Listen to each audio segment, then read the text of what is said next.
میں نے بہت لوگوں کو خوشحال ہوتے دیکھا ہے، بامراد ہوتے دیکھا ہے، قرضے اترتے اور قرضوں کے بوجھ ہٹتے میں نے یہ دیکھا ہے، اور بہت تجربہ، بارہا تجربہ اور زندگی کا ایک حصہ میرا گزرا ہے ان روحانی مشاہدات اور تجربات میں۔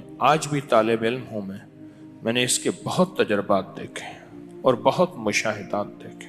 آپ اس پہ ٹائم نوٹ کیجئے گا، کبھی بھی 10 منٹ سے زیادہ نہیں لگتے۔ توجہ سے دھیان سے پڑھیں بھی تو 10 منٹ لگتے ہیں۔ جو چاہتا ہے کہ میری نسلیں خوشحال ہو جائیں اور میری زندگی خوشحال ہو جائے، خوشحال بھی کیسی ہو؟ خوشحال بھی ایسی ہو کہ کسی کی نہ جیب پہ نظر پڑے، نہ کسی کی امداد ہو، نہ کسی کی مدد ہو، نہ کسی کا ہاتھ اوپر کا ہو اور میرا نیچے کا ہو۔ بالکل ایسا نہ ہو، ایسا نہ ہو۔ اللہ غیبی نظام چلاتا ہے، اس کے خزانوں میں کوئی کمی نہیں ہے۔ اللہ غیب سے اور غیبی نظام چلاتا ہے اور غیب سے عطا کرتا ہے، لیکن جو میرا تجربہ ہے خوشحالی کے لیے، اس کی ایک وجہ اور بھی ہے۔ انسان اس وقت کچھ مصروف ہو جاتا ہے، اس کی زندگی میں مصروفیت ہوتی ہے۔ کتنے لوگ ایسے ہیں جنہوں نے آج تک سورج نکلتے نہیں دیکھا۔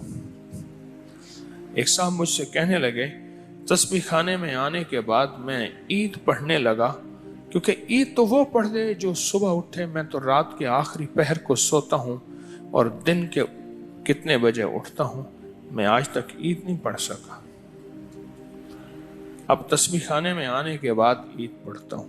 اس کو میں نے بہت لوگوں کو بتایا اور بہت لوگوں نے اپنے تجربات مجھے بتائے اور مشاہدات مجھے بتائے۔ میں نے کئی لوگوں کو صرف چاشت کے عمل سے، فرض نماز تو پڑھتے ہیں، نوافل میں چاشت کے عمل سے خوشحال ہوتے دیکھا ہے۔ فجر کی نماز کے 1 گھنٹے بعد، چلو طے کر لیں اشراق ہے، اشراق کے 1 گھنٹے کے بعد چاشت، بس آسان آپ کو طریقہ بتا دیں۔ فجر کے 1 گھنٹے کے بعد کیا؟ اشراق کے نفل، ٹھیک، اور اشراق سے 1 گھنٹے کے بعد چاشت کے نفل۔ دکان ہے، دفتر ہے، کاروبار ہے، جہاں بھی ہے وہاں ذرا تنہائی میں بیٹھ کے پڑھ لیں۔ اور چاشت کے کتنے نفل ہوتے ہیں؟